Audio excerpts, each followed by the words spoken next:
जय हिंद साथियों, स्वागत है आपका self study classes with Sumit Jain YouTube channel में। तो साथी स्टार्ट हो चुकी है आज की एक कक्षा। सभी लोग वीडियो को लाइक कर देंगे और वीडियो को शेयर भी कर देना है। रोज 9 बजे अपनी ये क्लास होती है दोस्तों, ठीक है, जिसमें हम दोस्तों पढ़ते हैं हिंदी साहित्य को। और हिंदी साहित्य को जब हम पढ़ते हैं तो बहुत ही मस्ती से पढ़ते हैं, बहुत बढ़िया तरीके से पढ़ते हैं। आज हम रिपोर्टाज को पढ़ने वाले हैं, ठीक है। तो सभी लोग तैयार हैं रिपोर्टाज पढ़ने के लिए?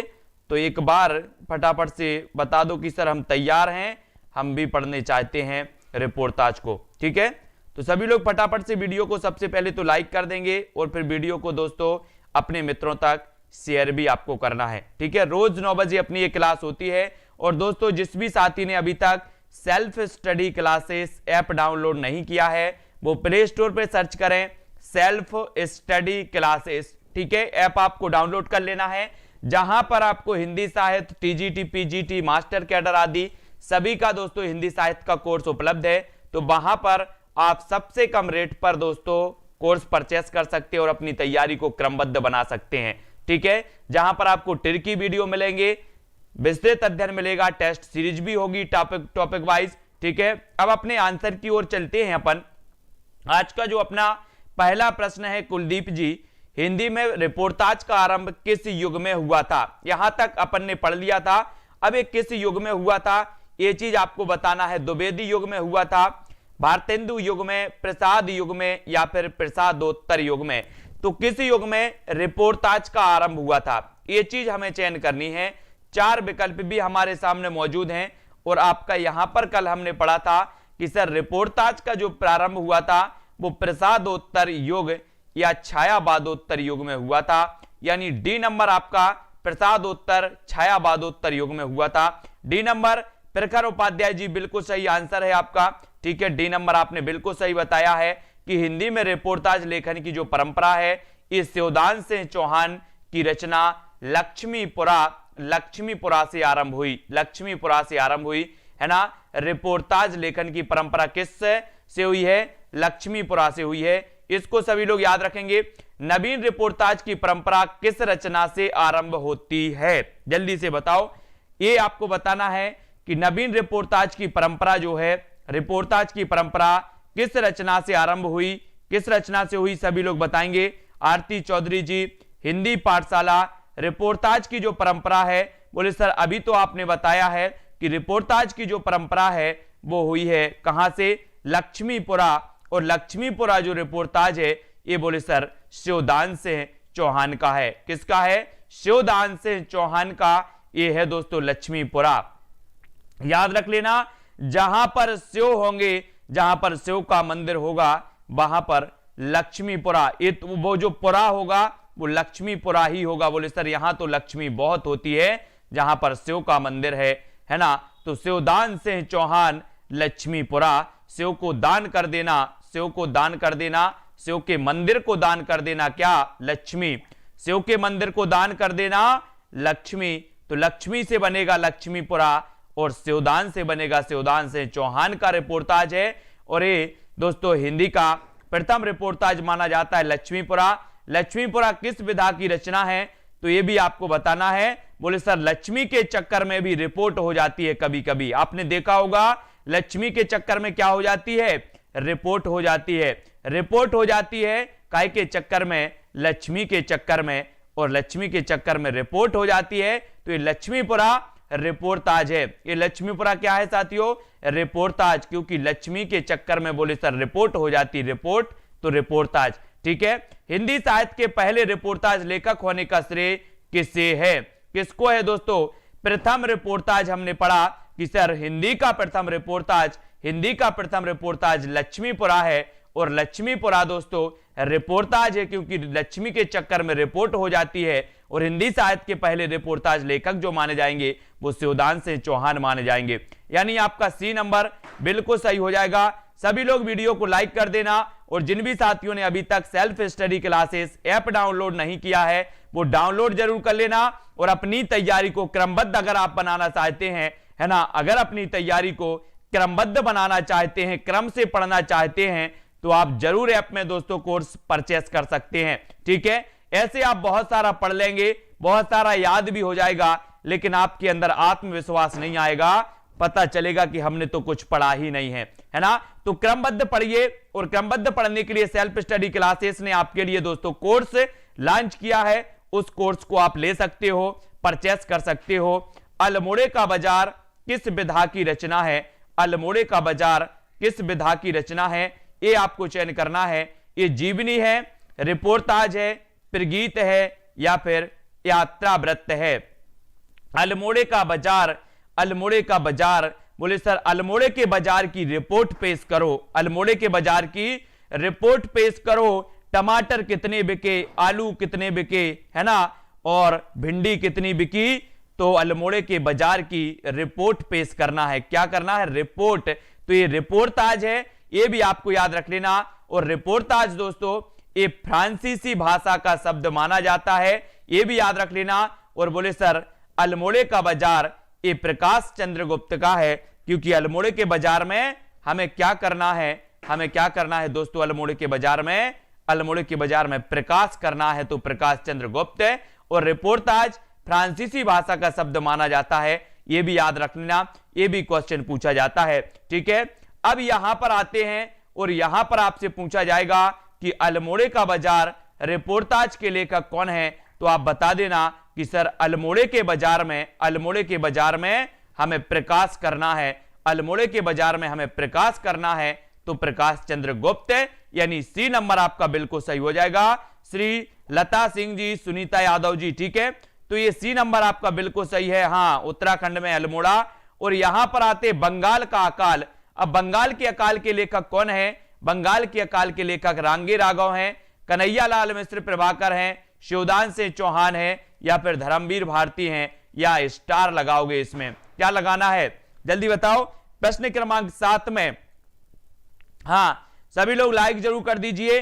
पूनम जी, कोयल यादव जी, सभी लोग लाइक करें। और बंगाल का अकाल, बोले सर बंगाल का अकाल हो, या फिर ये जो रिपोर्टाज के लेखक हैं वो कौन है? बंगाल का अकाल या फिर अल्मोड़े का बाजार? बोले सर ना तो रांगे राघव, ना कन्हैया लाल, ना शिवदान, ना धर्मवीर, ये तो ऑप्शन में ही नहीं है, प्रकाश चंद्र गुप्त। बंगाल का अकाल के लेखक दोस्तों कौन है? प्रकाश चंद्र गुप्त। प्रकाश चंद्र गुप्त, ये याद रख लेना। बंगाल का अकाल प्रकाश चंद्र गुप्त जी का है, ये भी याद रखोगे, है ना दोस्तों। और अपन ने अल्मोड़े का बाजार भी पढ़ा था, अल्मोड़े का बाजार, अल्मोड़े का बाजार भी प्रकाश चंद्र गुप्त का है, ये भी याद रख लेना। ठीक है, और दोस्तों आपको पता है कि हिंदी का प्रथम रिपोर्टाज शिवदान सिंह चौहान का लक्ष्मीपुरा माना जाता है, लक्ष्मीपुरा, ये भी याद रखो, जो रूपाब में 1938 में प्रकाशित हुआ था। ठीक है, बंगाल का अकाल नामक रिपोर्टाज किसकी रचना है? तो ये प्रकाश चंद्र की है, इसको याद रखो। और तूफानों के बीच नामक रिपोर्टाज के लेखक कौन है? तूफानों के बीच, तूफानों के बीच रिपोर्टाज के लेखक बताना है। सभी लोग बताएंगे। रोज अपनी ये 9 बजे क्लास होती है, एक सुबह 8 बजे क्लास आप तक आती है, एक दोस्तों सुबह 9:30 पर एक क्लास आती है। तो इस प्रकार से 3 क्लास जो आपको मिल रही हैं, उन तीन क्लासों को अटेंड कीजिए। ठीक है, और दोस्तों आप चाहते हैं कि मुझे क्रमबद्ध पढ़ना है और व्यवस्थित पढ़ना है, तो आप कोर्स को परचेस कर सकते हैं, सेल्फ स्टडी क्लासेस ऐप को डाउनलोड कर सकते हैं। तूफान के बीच, तूफानों के बीच, अगर दोस्तों आप तूफानों के बीच फंस गए, अगर आप तूफानों के बीच फंस गए, तो आप क्या बोलोगे? मेरे तो राघव, राघव क्या करेंगे? आपकी मदद करेंगे। तूफानों के बीच राघव आपकी हेल्प करेंगे, राघव आपकी मदद करेंगे। कौन करेंगे? बोले सर मैं तूफानों के बीच फंस गया और राघव हमारी मदद कर रहे थे। कौन कर रहे थे? राघव। तो रांगे राघव, रांगे राघव का दोस्तों ये रिपोर्टाज है, तूफानों के बीच, तूफानों के बीच रांगे राघव, तूफानों के बीच रांगे राघव, इसको याद रखो। अगला देखते हैं हेम जी, तूफानों के बीच किस विधा की रचना है? तूफानों के बीच किस विधा की रचना है? रिपोर्टाज है, आत्मकथा है, संस्मरण है, या फिर यात्रा वृत्तांत है? बोले सर तूफानों के बीच ये ना तो संस्मरण है, ना आत्मकथा है, ना यात्रा वृत्तांत है, ये तूफानों के बीच जो विधा है ये रिपोर्टाज विधा मानी जाती है। रिपोर्टाज यानी कि ए नंबर और तूफानों के बीच रिपोर्टाज रांगे राघव का माना जाता है। यह भी आपको याद रख लेना है। और ये तूफानों के बीच याद रख लेना, पिलाट का मोर्चा कौन संभाल रहा है? बोले सर पिलाट का मोर्चा कोई दुबला पतला व्यक्ति नहीं संभालेगा, कोई शेर सिंह व्यक्ति होगा, कोई शेर जैसा व्यक्ति होगा जो पिलाट का मोर्चा संभालेगा। तो प्रश्न क्रमांक 11 में आपको चयन करना है कि पिलाट का मोर्चा कौन संभालेगा? बोले सर पिलाट का मोर्चा जो संभालेगा, देखो आपने देखा होगा जो लोग मोर्चा संभालते हैं वो दुबले पुतले हल्के नहीं होते, वो कैसे होते हैं? बोले सर शेर जैसे होते हैं, है ना? कैसे होते? शेर जैसे। तो पिलाट का मोर्चा कोई शेर ही संभालेगा, तो शमशेर बहादुर, है ना? पिलाट का मोर्चा कोई शेर बहादुर ही दोस्तों संभालेगा। सी नंबर आपका बिल्कुल सही होगा। ये क्या है? ये रिपोर्टाज है, रिपोर्टाज शमशेर बहादुर जी का। कवियों का कवि इन्हें कहा जाता है शमशेर, ये कवियों के कवि हैं। बोले सर एक कवियों के कवि हैं, है ना? पिलाट का मोर्चा रिपोर्टाज के लेखक शमशेर बहादुर से हैं, है ना? इनको याद रखोगे दोस्तों, शमशेर बहादुर, और शमशेर बहादुर से कृत है तो पिलाट का मोर्चा ये रिपोर्टाज है। क्या है? रिपोर्टाज, यानी सी नंबर आपका बिल्कुल सही हो जाएगा। फिर आपको बताना है विवेकी राय द्वारा रचित कृति बाढ़ बाढ़ बाढ़ हिंदी साहित्य की किस विधा की प्रसिद्ध रचना है? सभी लोग बताएंगे दोस्तों, बाढ़ बाढ़ बाढ़, ये बताना है ये किस विधा की रचना मानी जाती है। अब देखना, बोले सर बंगाल में बाढ़ आई दामोदर नदी की, बिहार में भी बाढ़ आ गई कोसी नदी की। अब बोले क्या कोसी नदी की बाढ़ आई, कितना नुकसान हुआ, इसकी रिपोर्ट पेश करो, है ना? बाढ़ बाढ़ बाढ़ विवेकी राय, है ना? बाढ़ बाढ़ बाढ़ विवेकी राय। और ये बाढ़ बाढ़ बाढ़ ये जो दोस्तों क्या है, ये रिपोर्टाज है। तो ये जब बाढ़ आती है तो बोले सर रिपोर्ट पेश करनी पड़ती है लोगों को, तो ये रिपोर्टाज साहित्य है और ये विवेकी राय द्वारा लिखा गया। यानी कि आपका उत्तर डी नंबर बिल्कुल सही हो जाएगा। डी नंबर आपका सही हो जाएगा। ठीक है सुषमा जी, तेजा भाई जी, याद हो रहा है कि नहीं हो रहा है? जल्दी जल्दी बता देना सभी लोग। और बहुत सारी ऐसी चीजें हैं जो आपको याद हो जाएंगी और आपको पता भी नहीं चलेगा। ये विवेकी राय द्वारा रचित कृति रिपोर्टाज है बाढ़ बाढ़ बाढ़। ठीक है, खून के छींटे ये भगवत शरण उपाध्याय का है रिपोर्टाज। एकलव्य के नोट्स फणीश्वरनाथ रेणु द्वारा लिखित ये दोस्तों रिपोर्टाज है। पेरिस के नोट्स रामकुमार वर्मा। धरती के लिए कैलाश नारद और प्राग एक स्वप्न निर्मल वर्मा जी का है। क्या हमने कोई षड्यंत्र रचा था? सती कुमार। ये इनके दोस्तों क्या माने जाते हैं? ये इनके रिपोर्टाज माने जाते हैं, रिपोर्टाज। ठीक है, इनमें से कौन सी गद्य विधाएं विगत 15-20 वर्षों की देन है? 15-20 वर्षों की देन है।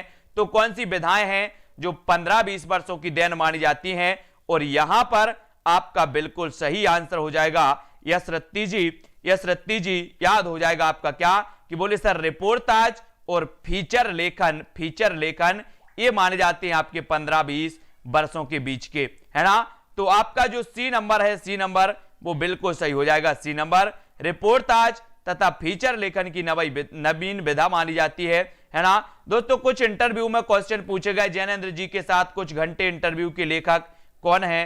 तो इसके जो लेखक हैं वो नंद कुमार कोहली हैं, है ना? ये जैनेन्द्र कुमार जी के साथ कुछ घंटे ये इंटरव्यू के लेखक कौन है? इंटरव्यू, तो ये इंटरव्यू है ना? और ये इंटरव्यू के लेखक माने जाते हैं कौन? नंद कुमार कोहली। इनको थोड़ा सा आपको देख लेना है। फिर यहां पर आते हैं, यहां पर कुछ और महत्वपूर्ण प्रश्न है। यात्रा व्रत बताना है 1 नंबर। यात्रा व्रत यानी यात्रा साहित्य या फिर यात्रा वृतांत। अब भारतेंदु ने यात्रा व्रत संबंधी कौन सी रचना लिखी है? भारतेंदु जी की बताना है। भारतेंदु जी ने कौन सी दोस्तों यात्रा वृतांत लिखा है, ये बताना है। बोले सर भारत के लोग सरयू मैया की यात्रा करते हैं। कहां की यात्रा करते हैं? सरयू मैया। वो बोलते ना कि सरयू मैया में करो रे स्नान, चलो रे दर्शन करवे। ऐसा एक बड़ा अच्छा लोकगीत है दोस्तों, है ना? तो सरयू मैया में क्या करते भारत के लोग? स्नान करते हैं और दर्शन करने जाते हैं। तो सरयू पार की यात्रा की थी किसने? सरयू पार की यात्रा की थी किसने? भारतेंदु ने। तो ये सरयू पार की यात्रा भारतेंदु का होगा या फिर जयशंकर प्रसाद का यात्रा साहित्य होगा? तो बोले सर इस सरयू पार की यात्रा करते हैं कहां के लोग? भारत के लोग करते हैं। तो भारतेंदु जी का ये यात्रा साहित्य, यात्रा वृत्तांत होगा। इस प्रकार से भारतेंदु की यात्रा संबंधी रचना सरयू पार की यात्रा, इसको याद रख लेना, सरयू पार की यात्रा। निम्नलिखित में से विष्णु प्रभाकर लिखित यात्रा वृत्तांत कौन सा है? विष्णु प्रभाकर का बताना है दोस्तों, कौन सा माना जाता है, ये बता देना सभी लोग। विष्णु प्रभाकर लिखित यात्रा व्रत कौन सा है? अब एक चीज बताना साथियों, आपको पता है कि सृष्टि की रचना बोले किसने की है? बोले सर विष्णु जी का भी बहुत हाथ है इसमें, है ना, है ना। तो विष्णु जी क्या करते हैं? बोले सर इस जगत के ज्योति पुंज हैं, इस जगत को जो ज्योति देते हैं, इस जगत को जो ऊर्जा देते हैं, वो कौन देते हैं? विष्णु जी। बोले विष्णु के अवतार राम, विष्णु के अवतार कृष्ण, इन्होंने जो जगत को दिया है, जो आदर्श पेश किया है, जो ज्योति दी है जगत को, है ना, वो कैसी है दोस्तों? वो अद्भुत है, अद्वितीय है। तो किसने दी है ज्योति? ज्योति किसने दी है इस जगत को? ज्योति पुंज हिमालय, ज्योति दी है बोले सर विष्णु जी ने। तो विष्णु प्रभाकर, है ना, विष्णु प्रभाकर। तो विष्णु प्रभाकर जी का यात्रा साहित्य है ज्योति पुंज हिमालय, ज्योति पुंज हिमालय, विष्णु प्रभाकर। इसको याद रखेंगे, बिल्कुल सही है ना। विष्णु प्रभाकर की यात्रा है ज्योति पुंज हिमालय, इसको याद रखो, है ना। राह चलते चलते हिम शिखरों की छाया में हम सफर मिलते हैं, है ना। आकाश एक है, संपूर्ण यात्रा व्रत, ये भी आपको याद रख लेना है। हमारी यात्रा के यात्रा वृत्तांतकार कौन है? हमारी यात्रा के यात्रा वृत्तांतकार कौन है? हमारी यात्रा, सभी लोग बताएंगे हमारी यात्रा के वृत्तांतकार कौन है? कल्याण चंद्र यशपाल जैन, भगवान दास वर्मा या फिर लोचन प्रसाद पांडे, लोचन प्रसाद पांडे, सभी लोग बताएंगे। हमारी यात्रा गायत्री तिवारी, हमारी यात्रा के यात्रा वृत्तांतकार कौन माने जाते हैं? सभी लोगों का आंसर आना चाहिए। सुनील शर्मा जी, पूनम द्विवेदी, हरिओम जी, आंसर सतीश कुमार जी, क्या हो जाएगा 3 नंबर में? और बोले सर हमारी यात्रा तो लोचन से देख देख कर होगी, लोचन से देख देख कर होगी हमारी यात्रा, लोचन से देख देख कर हमारी यात्रा होगी। तो लोचन प्रसाद पांडे, लोचन प्रसाद पांडे, हमारी यात्रा वृत्तांत जो है ये लोचन प्रसाद पांडे का है, ये भी याद रख लेना। 1915 में ये इंदू में छपी थी, है ना, ये भी याद रख लेना। लंका यात्रा का विवरण, यात्रा वृत्त के लेखक कौन है? लंका यात्रा, लंका यात्रा ये बताएंगे। लंका यात्रा का विवरण, यात्रा वृत्त के लेखक कौन है? सभी लोगों को बताना है। लंका यात्रा, यात्रा वृत्त के लेखक कौन माने जाते हैं, ये भी आपको बताना है। बोले सर राम ने लंका की यात्रा की थी, तो कृष्ण ने भी सोचा होगा कि हम भी लंका की यात्रा कराएं, कैसे क्या यहां राज चलता था। किसने सोचा होगा? गोपाल ने, गोपाल, है ना। लंका की यात्रा का विवरण किसने दिया? गोपाल राम गहमरी, गोपाल राम गहमरी, है ना, याद रख लेना। लंका यात्रा का विवरण गोपाल राम गहमरी, और बी नंबर आपका बिल्कुल सही हो जाएगा, गोपाल राय, गोपाल राय गहमरी, गोपाल राय गहमरी, इसको याद रख लेना है। बी नंबर आपका बिल्कुल सही हो जाएगा, ठीक है। और दोस्तों गोपाल राय गहमरी जाने माने उपन्यासकार भी हैं, आपको पता होगा, है ना। और यहां पर हम आ जाते हैं, यहां पर आते हैं दोस्तों, यहां यात्रा वृत्तांत के लेखक एवं यायावार के रूप में जिनकी प्रसिद्धि है वे कौन है? यात्रा वृत्तांत के लेखक, यात्रा वृत्तांत के लेखक और यायावर के रूप में जिनकी प्रसिद्धि है वे कौन है? वे कौन है दोस्तों? यात्रा वृत्तांत के लेखक और यायावर के रूप में जिनकी प्रसिद्धि है वो नागार्जुन तो नहीं हो सकते, बोले सेठ गोविंद दास भी नहीं हो सकते, महादेवी वर्मा नहीं हो सकते। यात्रा वृत्तांत और यायावर के रूप में बोले सर राहुल सांकृत्यायन, पंडित राहुल सांकृत्यायन, है ना। ये वही पंडित राहुल सांकृत्यायन है जिन्होंने आदिकाल को सिद्ध सामंत युग कहा, सिद्ध सामंत युग कहा। ये वही हैं जो यात्रा वृत्तांत के लेखक और यायावार के रूप में जिनकी प्रसिद्धि है राहुल सांकृत्यायन जी की। इनको याद रखो, ये वही राहुल सांकृत्यायन है जिन्होंने दोस्तों हिंदी का प्रथम कवि सरहपा को माना, है ना, ये भी याद रख लेना। और ये वही राहुल सांकृत्यायन है जिनकी प्रसिद्धि यायावार के रूप में है, इनको याद रख लेंगे यायावर के रूप में।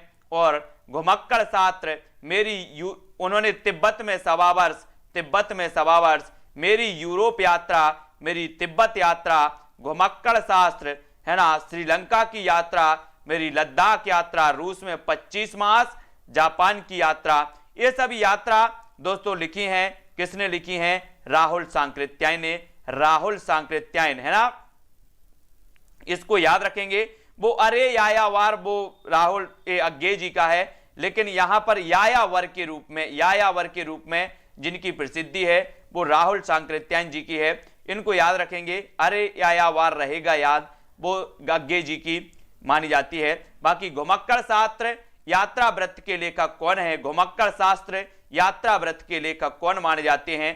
प्रश्न क्रमांक 6वें में आपको उत्तर बताना है। घुमक्कड़ शास्त्र यात्रा व्रत के लेखक कौन माने जाते हैं? और आपको पता है, बोले सर घुमक्कड़ शास्त्र के लेखक हैं राहुल सांकृत्यायन। अब ये नहीं बोलना सर राहुल गांधी, है ना, ये राहुल सांकृत्यायन है। घुमक्कड़ शास्त्र राहुल सांकृत्यायन, यानी बी नंबर ये इनका है दोस्तों, इसको याद रख लोगे, ठीक है।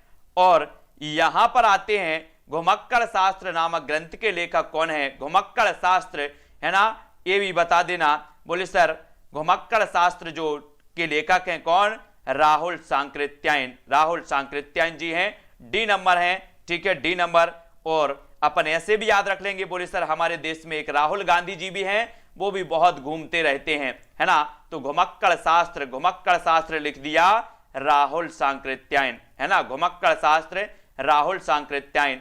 अरे यायावार रहेगा याद किस विधा की रचना है? अरे यायावार रहेगा याद ये किस विधा की रचना है दोस्तों? ये अज्ञे जी का माना जाता है। अरे यायावार रहेगा याद, है ना, क्या याद रहेगा? बोले सर अज्ञे। अरे यायावार रहेगा याद, है ना, ये किस विधा की रचना है? तो ये दोस्तों यात्रा वृत्तांत की रचना मानी जाती है। यात्रा वृत्तांत, यानी बी नंबर आपका बिल्कुल सही हो जाएगा, बी नंबर, ठीक है, ये भी आपको याद रख लेना। अब यहां पर आते हैं, यहां पर आ जाते हैं, अरे यायावार रहेगा याद, ये यात्रा साहित्य है अज्ञे जी का। और दोस्तों इसको याद रखेंगे, यहां पर देखें, अरे यायावार रहेगा याद किस विधा की है? तो ये तो यात्रा साहित्य है। अरे ये कितनी बार पूछा गया है, अरे यायावार रहेगा याद, है ना, तो ये यात्रा साहित्य है और ये अज्ञे जी का यात्रा वृत्तांत है, अज्ञे जी का यात्रा वृत्तांत है, इसको याद रख लेना। एक बूंद सहसा उछली यात्रा वृत्तांत के लेखक कौन है? एक बूंद सहसा उछली, बोले एक बूंद सहसा उछली। अब आप लोग बोलेगे सर एक बूंद सहसा उछली, मैंने पूछा कितनी उछली? बोले सर अज्ञे, पता नहीं कितनी उछली, लेकिन एक बूंद सहसा उछली, पता नहीं कितनी उछली, ये अज्ञे है ना। एक बूंद सहसा उछली, कितनी उछली? अज्ञे, कितनी उछली? अज्ञे। आप लोग बोलोगे, जैसे बोलोगे सर एक बूंद सहसा उछली, मैंने पूछा कितनी उछली? बोले सर अज्ञे, यानी कि अज्ञे दोस्तों ये अरे एक बूंद सहसा उछली यात्रा वृत्तांत अज्ञे जी का है। एक बूंद सहसा उछली, कितनी उछली? अज्ञे, यानी कि बी नंबर बिल्कुल सही होगा, है ना दोस्तों। ये एक बूंद सहसा उछली, एक बूंद सहसा उछली, ये यात्रा वृत्तांत है। अब एक बूंद सहसा तो उछली तो इसकी भी तो ये यात्रा होगी, जैसे ये बूंद है बूंद, अब ये बूंद यहां से उछली तो ये बूंद की क्या होगी? यात्रा होगी कि नहीं होगी? बोले सर बिल्कुल होगी। अगर कोई चीज इस बिंदु से इस बिंदु तक पहुंचती है तो ये बीच का जो सफर है ये क्या है? इसकी यात्रा है। ऐसे ही एक बूंद सहसा उछली तो ये इसकी क्या है? यात्रा होगी। और कितनी उछली? तो अज्ञे, पता नहीं कितनी उछली। तो यात्रा वृत्त अज्ञे जी का एक बूंद सहसा उछली, ठीक है, इसको याद रखेंगे। अब यहां पर आते हैं दोस्तों, एक बूंद सहसा उछली किसके द्वारा लिखे थे? अज्ञे जी के द्वारा। कई बार पूछा गया है रट लेना इसको। राम वृक्ष बेनीपुरी की कौन सी कृति यात्रा व्रत की है दोस्तों, ये बताना है। राम वृक्ष बेनीपुरी की कौन सी कृति यात्रा व्रत की है।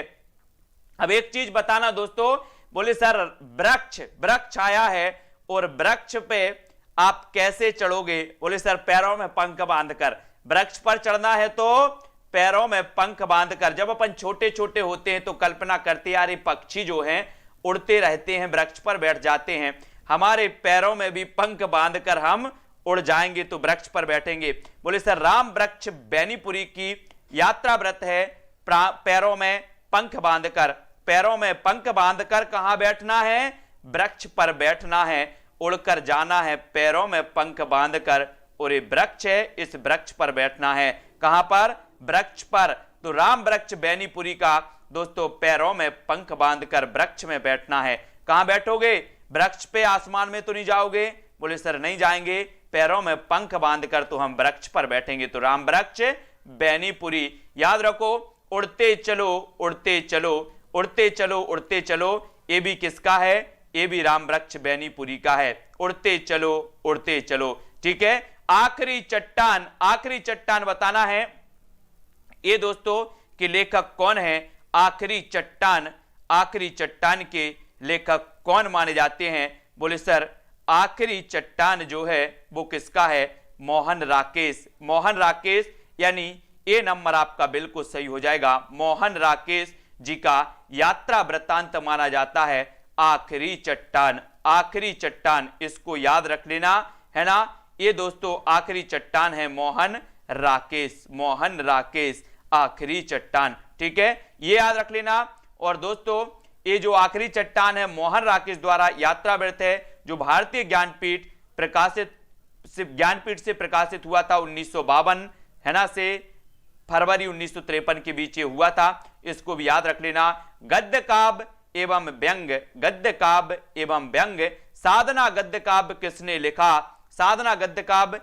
लिखा, तो साधना बताना है, जल्दी से बताओ। बोले सर मुझे कृष्ण की साधना करनी है लेकिन आपकी राय से करेंगे, है ना। बोले राय से कृष्ण की साधना करना है, राय से करना। अगर साधना करना है तो राय से करना। राय से मतलब अब पत्नी की राय ले लेना, पत्नी लोग करो तो पति की ले लेना, और पति लोग करो तो पत्नी की ले लेना। नहीं तो बोले साधना करने जा रहे हैं, अब आप घर में अकेले रहो, मैं साधना करने जा रहा हूं, तो साधना करना है तो राय से करना, साधना करना है तो राय से करना कृष्ण की, है ना। बोले सर साधना करना है ये गद्य काव्य है, और ये दोस्तों राय से करना तो राय कृष्णदास, यानी ये नंबर आपका बिल्कुल सही होगा। साधना करना तो राय से करना कृष्ण की, नहीं तो छोड़ के भग जाओ। बोले तुम अकेले हम हमाए और तुम आए, है ना। अभी क्या चलता है, बोले हम दो और हमारे दो, फिर चलेगा कि हम हमाए और तुम आए, है ना, इस प्रकार से। अब यहां पर विष्णुकांत शास्त्री की प्रसिद्ध गद्य काव्य कृति का नाम क्या है, विष्णुकांत शास्त्री की प्रसिद्ध गद्य काव्य कृति का नाम क्या है, प्रश्न क्रमांक 2 का आपको बताना है। विष्णुकांत शास्त्री। अब आप एक चीज बताना दोस्तों, जो शास्त्री जी लोग जो होते हैं विष्णुकांत शास्त्री, अब शास्त्री जो जी लोग होंगे वो क्या करेंगे, बोले सर शास्त्री लोग जो पंडित लोग होते हैं वो कुछ चंदन लगाते हैं और कुछ कपूर मिलाते हैं, है ना, कुछ चंदन लगाते हैं और कुछ कपूर मिलाते हैं और फिर विष्णु की पूजा करते हैं। शास्त्री जी लोग कुछ चंदन लगाते हैं, कुछ कपूर लगाते हैं और फिर विष्णु की पूजा करते हैं। तो विष्णुकांत शास्त्री चंदन लगा के कपूर लगा के पूजन करते हैं। कैसे करोगे, विष्णुकांत शास्त्री चंदन और कपूर लगा के पूजन करते, तो कुछ चंदन कुछ कपूर की गद्य काव्य है ये विष्णुकांत शास्त्री, यानी सी नंबर आपका बिल्कुल सही हो जाएगा, सी नंबर, है ना। इसको याद कर लेना। निठल्ले की डायरी नामक हास्य व्यंग निबंध संग्रह के लेखक कौन है। दोस्तों ऐसे ही अगर आपको मजे से पढ़ना है, हिंदी साहित्य को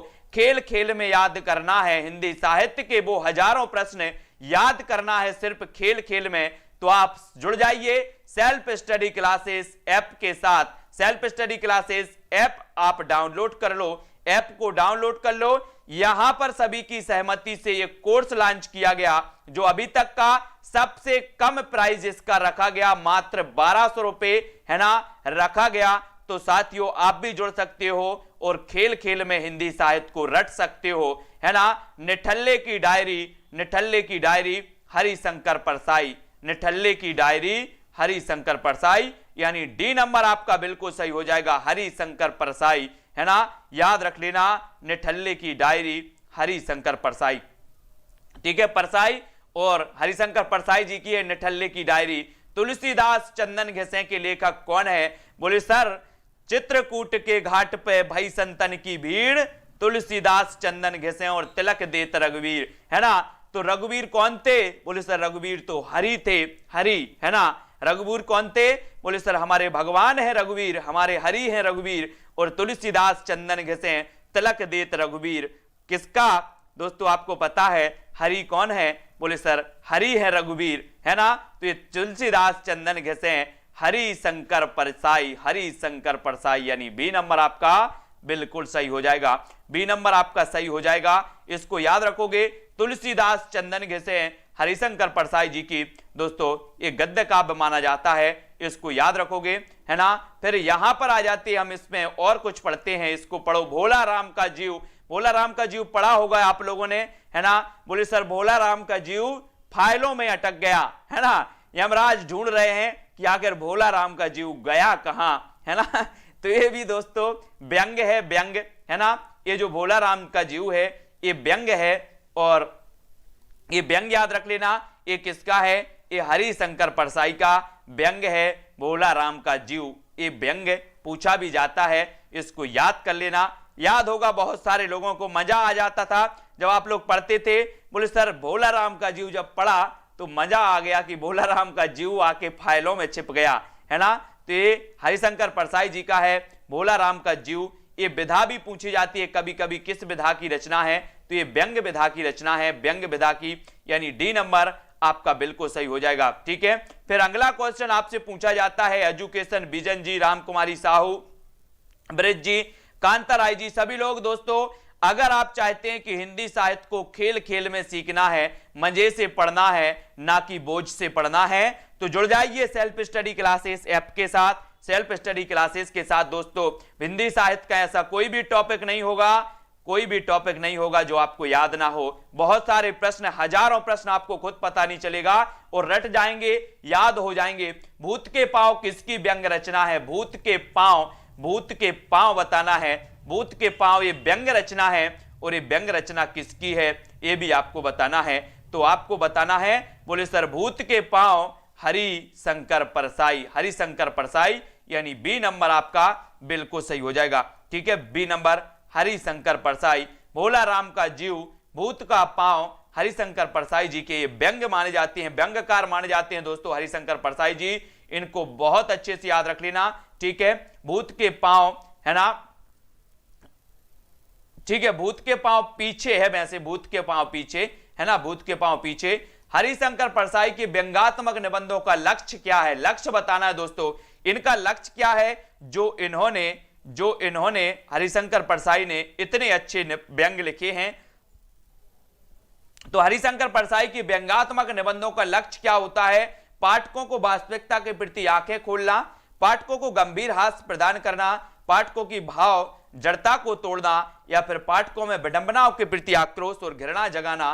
तो इसका लक्ष्य क्या है हरिशंकर परसाई जी का, जो इस प्रकार से इन्होंने दोस्तों क्या बताया था? इन्होंने ये व्यंग लिखे, और आपको पता है कि जो व्यंग होते हैं, व्यंग इसलिए लिखे जाते हैं ताकि आदमी वास्तविकता को पहचाने, है ना। इसलिए जब अपन क्या करते हैं, कोई भी चीज पर व्यंग करते हैं, तो अपन व्यंग इसलिए करते हैं कि लोगों को पता चले कि वास्तविकता आखिर क्या है।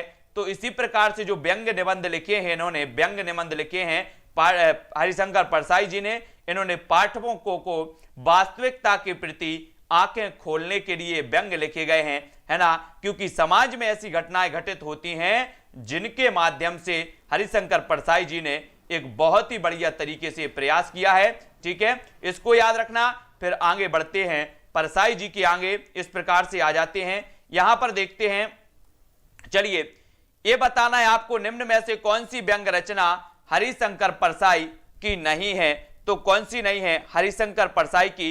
अपन ने पढ़ ली है दोस्तों हरिशंकर परसाई जी की, यश रत्ती जी, नेता कहन, भूत के पांव, निठल्ले के डायरी, या फिर बारात की वापसी। बारात की वापसी, ये आप लोग बताओगे कि कौन सी जो व्यंग रचना है हरिशंकर परसाई जी की नहीं है, तो कौन सी नहीं है ये बताएंगे। और 4 विकल्प हैं, 4 में से आपका है ना वासवी, दीक्षा यादव, मिस्टर एम.आर. शर्मा, सीमा कुमारी, सी.एच. मिश्रा जी, व्यंग रचना हरिशंकर परसाई की भूत के पांव पीछे ये भी है, बारात की वापसी ये भी है, निठल्ले की डायरी ये भी है, लेकिन नहीं है तो कौन सी नहीं है?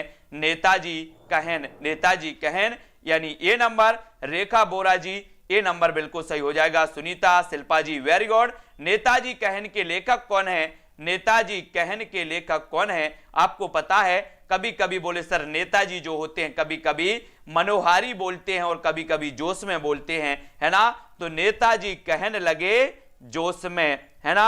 नेताजी कहन लगे जोश में, तो नेताजी कहन के लेखक कौन माने जाएंगे? जोशी जी माने जाएंगे कि श्रीलाल शुक्ल माने जाएंगे? बोले सर नेताजी कहन लगे जोश में, तो जोश में यानी कि नेताजी कहन लगे जोश में, तो मनोहर श्याम जोशी, मनोहर श्याम जोशी, ये भी याद रख लेना, है ना? पूनम चौधरी जी, ज्योति जी, अर्श जी, विवेक जी, वेरी गुड। नेताजी कहन के रचनाकार कौन है? मनोहर श्याम जोशी। व्यंग्यकार कौन सा नहीं है दोस्तों? व्यंग्यकार कौन नहीं माने जाते? रविंद्रनाथ त्यागी, लतीफ घोंगी, अज्ञे, या फिर हरिशंकर परसाई। तो व्यंग्यकार कौन नहीं माने जाते? उर्मिला देवी जी, है ना? सुनील शर्मा, राकेश शर्मा, मंजू यादव जी। सभी लोग वीडियो को लाइक जरूर कर देना और पढ़ते रहो, रटते रहो, बहुत सारी चीजें रट जाएंगी ऐसे ही, है ना? और निम्न में से व्यंग्यकार नहीं है तो आपको पता है रविंद्र त्यागी व्यंग्यकार हैं, लतीफ घोंगी भी हैं, परसाई जी तो है ही, अज्ञेय जी ये व्यंग्यकार नहीं माने जाते। राम कुमारी साहू, बी नंबर आपका बिल्कुल सही हो जाएगा, बी नंबर, ठीक है। सच्चिदानंद हीरानंद वात्सायन अज्ञेय व्यंग्यकार नहीं है बल्कि प्रयोगवाद एवं नई कविता को साहित्य जगत में प्रतिष्ठित कराने वाले कवि हैं कौन? अज्ञेय जी, अज्ञेय। सच्चिदानंद हीरानंद वात्सायन अज्ञेय, सच्चिदानंद हीरानंद वात्सायन अज्ञेय, इनको याद करोगे, है ना? इनमें से और पूछा गया है दोस्तों कि कौन व्यंग्यकार हैं, तो व्यंग्यकार कौन माने जाते हैं दोस्तों? एक बेढव बनारसी भी माने जाते हैं, पांडे बेचन शर्मा उग्र भी माने जाते हैं, ये भी माने जाते हैं, है ना? तो इनको भी देख लेना। बाकी और अगले जो अपने प्रश्न आएंगे वो रचनाकार, रचनाकार, रचनाएं और रचनाकारों के बारे में पढ़ना है। तो दोस्तों बने रहें और पढ़ते रहें। यहां पर आपको सुमेलित करना है, दिए गए कूट की सहायता से सही उत्तर चुनिए। दिए गए कूट की सहायता से सही उत्तर चुनना है ना? कौन सा है? ए सही उत्तर चुनना है दोस्तों। एक कूट दिया है, इस कूट को आपको शायद दिख रहा होगा, इसको पहले अपन बता देते हैं, कोई दिक्कत नहीं, इसको डायरेक्ट ही बताते हैं। मछली घर विजय देव नारायण शाही, है ना? अपनी शताब्दी के नाम दूधनाथ से हैं, शब्दों की शताब्दी श्री राम वर्मा, साय में धूप दुष्यंत कुमार, साय में धूप दुष्यंत कुमार, है ना? इस प्रकार से याद कर लेना। मछली घर विजय देव नारायण शाही, अपनी शताब्दी के नाम दूधनाथ से, शब्दों की शताब्दी श्री राम वर्मा और साय में धूप दुष्यंत कुमार, ठीक है। ये इनकी रचनाएं हैं, इनको याद करना है ना? आप लोग भी कुछ ट्रिक लगाया करो, ट्रिक लगाया करो, ट्रिक सभी को लगाना है। यहां पर आपको फिर बताना है, ये फिर से मैं बता देता हूं इनको एक बार। चलो इस प्रकार से अगर आपको दिख रहा होगा तो आप बता देना, लेकिन इनको मैं डायरेक्ट ही बता देता हूं, डायरेक्ट। ये देखो, वीर पंचरत्न, ये रचना किसकी है? लाला भगवान दीन की है। उलाहना पंचक अमीर अली मीर की है। मातृ वंदना गिरधर शर्मा नवरत्न और कानन कुसुम मुकुटधर पांडे, है ना? ये रचना इनकी मानी जाती हैं। वीर पंच रत्न लाला भगवान दीन की है, उलाहना पंचक अमीर अली मीर की है, मातृ वंदना गिरधर शर्मा, कानन कुसुम मुकुटधर पांडे, है ना? इनको याद करो सभी लोग, ये याद होती जाएंगी। और यहां पर हम देखें कि कौन सी सुमेलित नहीं है, तो सुमेलित कौन सी नहीं है ये चीज बतानी है आपको। कौन सी सुमेलित नहीं है? मुक्ति मार्ग, भारत भूषण अग्रवाल, पिघलते पत्थर, रांगे राघव, अजय खंडहर, निराला या फिर प्रलय सृजन, शिव मंगल सेन, सुमन। तो ये किसकी है? 3 नंबर आपको चयन करना है। इनमें से कौन सी सुमेलित नहीं है? तो सुमेलित तो दोस्तों मुक्ति मार्ग भरत भूषण अग्रवाल बिल्कुल सही है, पिघलते पत्थर भी सही है, अजय खंडहर ये निराला जी की नहीं है ना, अजय खंडहर ये रांगे राघव जी की है ना, ये अजय खंडहर रांगे राघव की है, पिघलते पत्थर भी रांगे राघव की है, यानी आपका उत्तर होगा सी नंबर, सी नंबर अजय खंडहर। प्रलय सृजन शिव मंगल सेन, सुमन, ये भी बिल्कुल सही है, ठीक है। और यहां पर आते हैं कुछ रचनाओं को और देखते हैं कि यहां पर सीधा देखते हैं रसिक प्रिया, रसिक प्रिया एक केशव व्यास की है ना, काव्य प्रकाश चिंतामणि, चिंतामणि है ना, ललित ललाम मतिराम, रस रहस्य कुलपति मिश्र, कुलपति मिश्र, इनको याद रखेंगे। बोले सर कुछ लोग केस में, अपने केस में रस डालते हैं है ना, रस डालते हैं कि नहीं? केस में रस डालते, बोले नींबू का रस केस में डालते हैं है ना। तो ये रसिक प्रिया, रसिक प्रिया यानी कि ये रस से संबंधी रचना है ना। और कुछ लोग क्या करते हैं, रस डालते हैं काय में? केस में डालते हैं। तो केशवदास। काव्य प्रकाश, बोले काव्य पर प्रकाश डालने की चिंता है, काव्य पर प्रकाश डालने की चिंता है, तो चिंतामणि। ललित ललाम मतिराम है ना, ललित ललाम मतिराम। और इसको याद रखोगे रस रहस्य, तो रहस्य तो आपको पता है, अपने अपने कुल का रहस्य सबको पता होता है, कुलपति है ना। बोले रस रहस्य तो कुल के पति को पता होता है, रस का रहस्य कुल के पति को, कुल के पति को है ना, कुलपति को याद रख लेना।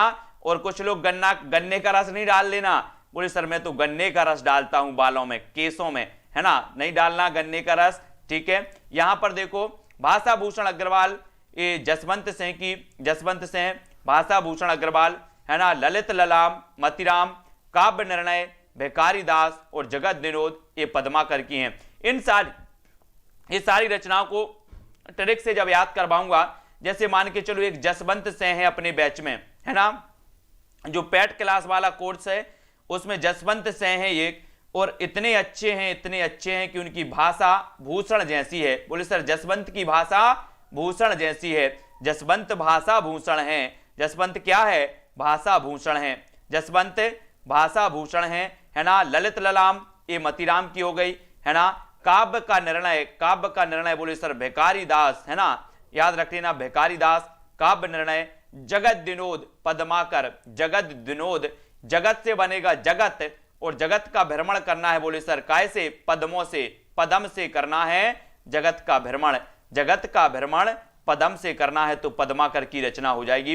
इस प्रकार से हम याद करते जाएंगे इन रचनाओं को, बहुत सारी सुमेलित सुमेलित करने के लिए इन्हें कहा गया है, खैर कोई बात नहीं है, ठीक है, इनको भी अपन याद कर लेंगे। अब सभी लोग वीडियो को लाइक कर देंगे है ना। और क्या करना है आपको दोस्तों, ऐप को डाउनलोड कर लेना है, ऐप को, सेल्फ स्टडी क्लासेस यस रत्ती जी है ना। हाँ, काव्य में प्रकाश ना हो तो कभी को चिंता हो जाती है, वेरी गुड है ना। हेमलता सिंह जी और अर्चना ठाकुर, कांता राय जी, अर्चना जी, और जो भी साथी दोस्तों कोर्स लेना चाहते हैं, ज्यादा बड़ी बात नहीं है ना। आपने देखा होगा कि 4-4, 5-5 हजार वाले कोर्स भी उपलब्ध हैं हिंदी साहित्य के, लेकिन याद करवाने की गारंटी आपको कोई नहीं देता है। बोले सर किताब में भी बहुत सारा लिखा पड़ा है, तो हम किताब से ही पढ़ सकते हैं ऐसे तो है ना, लेकिन जहां आपको याद करवाने की गारंटी ली जाती है कि अगर आप 100% एक क्लास में पढ़ रहे हो तो 50% याद होने की गारंटी इस क्लास में होती है कि वो चीजें आपको याद हो जाएंगी। और मैं गारंटी देता हूं कि जब आप एग्जाम में बैठोगे तो ये चीजें याद आएंगी, याद आएंगी कि ये क्या बताया था, ये गूंजेंगी सारी, ये जो सारी ट्रिकें हैं ये आपके माइंड में गूंजेंगी। दोस्तों मैं एग्जाम्पल बता रहा हूं, बहुत सारे स्टूडेंट जब एग्जाम दे के आते हैं कॉल करते हैं कि सर मुझे वो ट्रिकें याद आ रही थी जो आपने बताई थी है ना। तो इसी प्रकार से जब निरंतर आप अध्ययन करते हो तो इसी प्रकार से करते रहो। 8,000, 15,000 इस प्रकार से भी कोर्स रखे हैं दोस्तों, 12-12 हजार भी रखे हैं लोगों ने हिंदी साहित्य के। लेकिन मैंने लोकतंत्र के आधार पर सभी स्टूडेंट से पूछा पहले कि ये फीस कितनी होनी चाहिए, तो सभी स्टूडेंटों ने बोला था कि सर 1000 से 1500, 1000 से 1500 के बीच रखो जिससे सभी स्टूडेंट इसको ले सकें है ना। तो मैंने भी वही किया और सभी स्टूडेंट के लिए दोस्तों ये जो कोर्स है वो मैंने उपलब्ध करवाया और वो क्रमबद्ध कोर्स है। और दोस्तों यहां पर एक चीज नहीं, आपको तीन तीन चीजें मिल रही हैं। मैं बता रहा हूं कि आप कोर्स लोगे तो सिर्फ आपको विस्तृत पढ़ाया जाएगा। मैं बता रहा हूं यहां पर आपको विस्तृत अध्ययन भी मिलेगा, यहां पर दोस्तों आपको ट्रिकी वीडियो मिलेंगे, यानी कि एक कोर्स आपका विस्तृत अध्ययन का, दूसरा कोर्स ट्रिकी वीडियो का, और तीसरा आपका होगा टेस्ट भी आपको यहां पर मिलेंगे, टॉपिक वाइज टेस्ट भी मिलेंगे और नोट्स से पढ़ने भी मिलेगा, है ना, और डाउट सॉल्यूशन, और दिन भर टेस्ट सीरीज आपकी टेलीग्राम पर चल रही है सभी के सहयोग से, है ना। तो इतनी सारी चीजें आप देख लेना, 10-10, 15-15 हजार वाली कोचिंग में जाके देख लेना, वहां पर बता देना कि सर मुझे इतनी चीजें, जिन्होंने ली हैं, और उनसे पूछ लेना कि आपको कितना मिल रहा है वहां पर पढ़ने के लिए, पूछ के बता देना कि सर कितना मिल रहा है। और सेल्फ स्टडी क्लासेस से एक बार जुड़ जाना, और सेल्फ स्टडी क्लासेस ऐप को डाउनलोड करके दोस्तों आप कोर्स लेके देख लेना कि कितना आपको यहां पर सीखने को मिलता है, कितना आपको याद हो जाता है। मैं बता रहा हूं कि आज मैंने उपन्यास याद करवाए पैट क्लास वालों को, जितने भी पैट क्लास वाले हैं, और पैट क्लास वालों को सिर्फ 60 उपन्यास पढ़ाए। बोले सर 60 में से 60 उपन्यास हमें याद हो गए। कितने? 60 में से 60 उपन्यास याद हो गए एक क्लास के दौरान, है ना। तो दोस्तों अगर आप भी चाहते हैं, अगर आपको भी याद नहीं होता है ना, आप पढ़ पढ़ के परेशान हो जाते, याद नहीं होता, तो जुड़ जाइए सेल्फ स्टडी क्लासेस ऐप से, कोर्स से जुड़ जाइए। मैं बोलता हूं, मैं अपने स्टूडेंट जितने भी हैं सभी को बोलते हैं कि जब तक मैं हूं आप चिंता नहीं करना, और आपका जो कोर्स है, आपको जो टॉपिक याद नहीं होता, मैं गारंटी देता हूं वो टॉपिक आपको याद हो जाएगा, एक एक चीज आपको याद हो जाएगी, ठीक है। और दोस्तों बस मैं बोलता हूं कि आपको कुछ करना नहीं है, सिर्फ क्लास देखना है, ना आपको माइंड चलाना है, ना याद करना है, ना रट्टा मारना है, आपको सिर्फ क्लास देखना है। आधी से ज्यादा चीजें आपको क्लास के दौरान ही याद हो जाएंगी, है ना। तो यहां पर जो भी साथी चाहते हैं कि सर हम आपकी क्लास से जुड़ना चाहते हैं, आपकी क्लास में पढ़ना चाहते हैं, आपके कोर्स को लेना चाहते हैं, तो सभी लोग जुड़ जाइए। ब्लॉगर किंग जी, राखी धिम्मन जी, मंजुला जी, सीमा पूनम जी, सुनीता यादव जी, और अपने जो हिंदी साहित्य का कोर्स है दोस्तों, इसको बहुत अच्छे से क्रमबद्ध पढ़िए, ठीक है। टेलीग्राम ग्रुप से सभी लोग जुड़ जाइए। टेलीग्राम ग्रुप में दोस्तों 5-5 क्वेश्चन, अगर 500 स्टूडेंट टेलीग्राम ग्रुप में है, अभी तो 300 के आसपास टेलीग्राम ग्रुप में है, और हर स्टूडेंट को 5-5 क्वेश्चन करने के लिए बोला जाता है। तो 5-5 क्वेश्चन जब 300 स्टूडेंट रोज करेंगे तो आपके ग्रुप में कितने क्वेश्चन आएंगे बताइए जरा। बोले सर 5 या 1500 क्वेश्चन एक दिन में, 1500 क्वेश्चन एक दिन में टेलीग्राम में पढ़ पाओगे क्या आप लोग? इतना पढ़ पाओगे क्या? बोले सर 5-5 क्वेश्चन, 1500 नहीं तो 500 तो आएंगे, और 500 क्वेश्चन एक दिन में आप पढ़ोगे तो क्या होगा आपका? तेजा भाई जी, सुनीता जी, रेखा बोरा जी, रश्मि जी, ब्लॉगर किंग जी, ठीक है।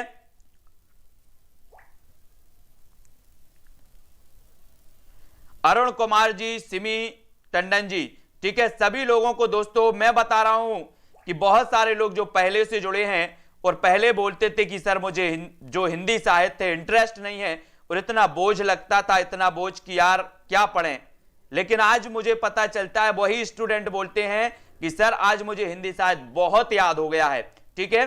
तो इसी प्रकार से जुड़े रहे हैं ब्लॉगर किंग जी, मोनिका मीना, ब्रिज मोहन जी, हेम इंग्लिश जी, है ना। और दोस्तों क्लास के बाद कुछ टेस्ट भी है इंग्लिश जी। हमारे बहुत सारे स्टूडेंट हैं जो ऑलराउंडर हैं। ऑलराउंडर बोले सर मैं व्याकरण के क्वेश्चन करवाऊंगा, मैं हिंदी साहित्य के क्वेश्चन करवाऊंगा। ऐसे बहुत सारे स्टूडेंट हैं जो अलग अलग टेस्ट भी रोज आपको दिन भर करवाते हैं, है ना। तो आप जुड़े रहे। मनोज कुमार जी, मिनी पांडे जी, हिंदी एजुकेशन, सीमा, पिंकी मास्टर जी, सभी लोग को दोस्तों हिंदी साहित्य वाले जितने भी साथी हैं सभी लोग जुड़े, और वीडियो को सभी लोग लाइक करें, ठीक है। तो आज के वीडियो के लिए बस इतना ही साथियों। जय हिंद।